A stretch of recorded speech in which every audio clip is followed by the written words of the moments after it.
ભીખ માંગતા શરમ નથી આવતી? કોર્ટના એક હિયરિંગની પાછળ લાખો રૂપિયા વેડફનારા ને વકીલોની એક એક સલાહ માટે લાખો રૂપિયા આપનારા કેટલાક શ્રીમંતોને ગરીબોને આપવા, ભીખ માંગનારા ભિખારીને આપવા 5-10 રૂપિયા નથી, ને ઉપરથી સલાહ આપવાની અધીરાઈ વધુ પડતી હોય છે. પણ ક્યારેક આ ગરીબ ભિખારી સલાહ દેનારાને જે સમજ દઈ જાય છે ને, એ ક્યારેક ઇતિહાસ રચી દે છે, જીવન આખાનું પરિવર્તન આપી દે છે. મોંઘી મર્સિડીઝને ટેકીને ઉભેલા શેઠની પાસે એક ગરીબ ભિખારીએ કહ્યું, શેઠજી, ભૂખ્યો છું, કંઈક આપો. શેઠ કહે, પઠ્ઠા જેવો છે, કંઈક કામ કર. ભીખ માંગતા શરમ નથી આવતી?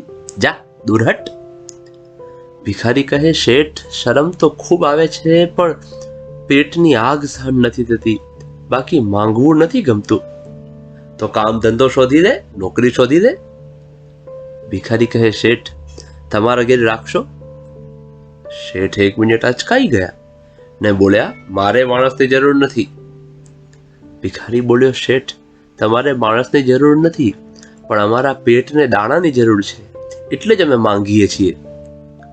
શેઠ પાસે જવાબ નહોતો, અને જવાબ ના હોય તે રૂઆબ છાંટી પોતાની અજ્ઞાનતાને છુપાવવાની કોશિશ કરે છે. જેની પાસે ઉત્તર ન હોય ને, તે લોકો ઉકળી જાય, વાતને દબાવી દેવાની કોશિશ કરે છે. શેઠે તિરસ્કાર કર્યો અને કહ્યું, ગેટ લોસ્ટ, નોનસેન્સ.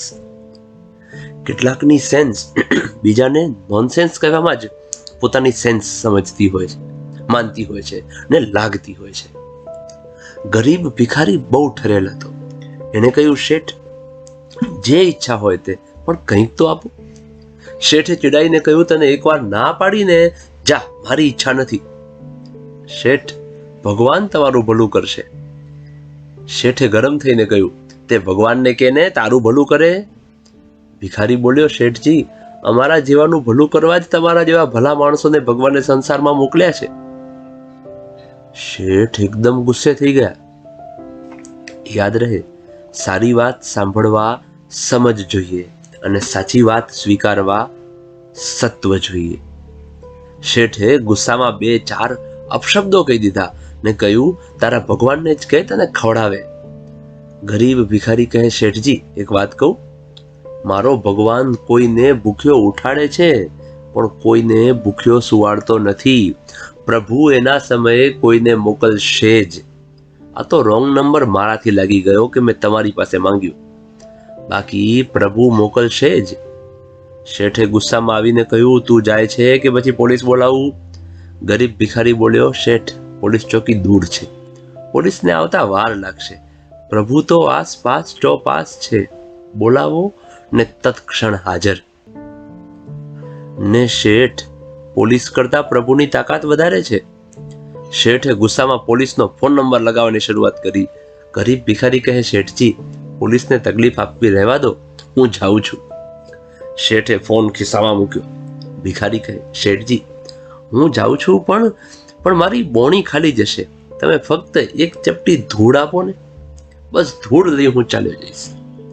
કંટાળેલા શેઠે વાંકા વળી ચપટી ધૂળ લઈ ભિખારીને આપીને કહ્યું કે, મૂર્ખ, આ ચપટી ધૂળથી તારું શું વળશે? ભિખારી કહે, શેઠ, ચપટી ધૂળથી મારું તો કંઈ વળશે કે નહીં, પણ ધૂળ આપવા તમારો હાથ વળ્યો, એ જ બહુ મોટી વાત થઈ. આ હાથને વળતા જ નહોતું આવડતું.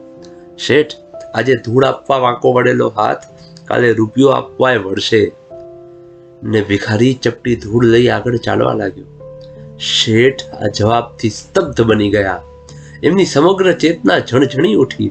એમણે બૂમ પાડીને ભિખારીને બોલાવ્યો ને ખોબો ભર્યો, ને ભિખારીને કહ્યું, દોસ્ત, કોઠી ભરતા તો આવડતું હતું, ખોબો ભરતા તે શીખવાડ્યું.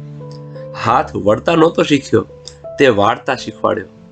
દોસ્ત, એ ચપટી ધૂળને આ ખોબાનો સ્પર્શ કરાવ. ને શેઠે ખોબો ભરીને ભિખારીના 2 હાથના ખોબાને છલકાવી દીધો. કહે છે કે એ દિવસ પછી વળતા શીખેલા શેઠના હાથના ખોબાએ ઘણાની જિંદગીના ખોરડામાં દીવા પ્રગટાવી દીધા. હું લંબાવું હાથ મારા તો તારી ખુદાઈ દૂર નથી, પણ હું માંગવું અને તું આપે એ વાત મને મંજૂર નથી. કેવી લાગી તમને આ વાર્તા મિત્રો? દરેક શેઠ સાથે શેર કરવા જેવી છે. આપ સૌ પણ શેઠ છો, તો આ વાર્તા આપણા બધા માટે વિચારવા જેવી છે કે જરૂરથી વિચારીએ. અને હા, વિડીયો ગમ્યો છે તો તેને લાઈક કરી અને ચેનલને સબસ્ક્રાઇબ કરવાનું ભૂલશો નહીં. ધન્યવાદ. જય શ્રી કૃષ્ણ.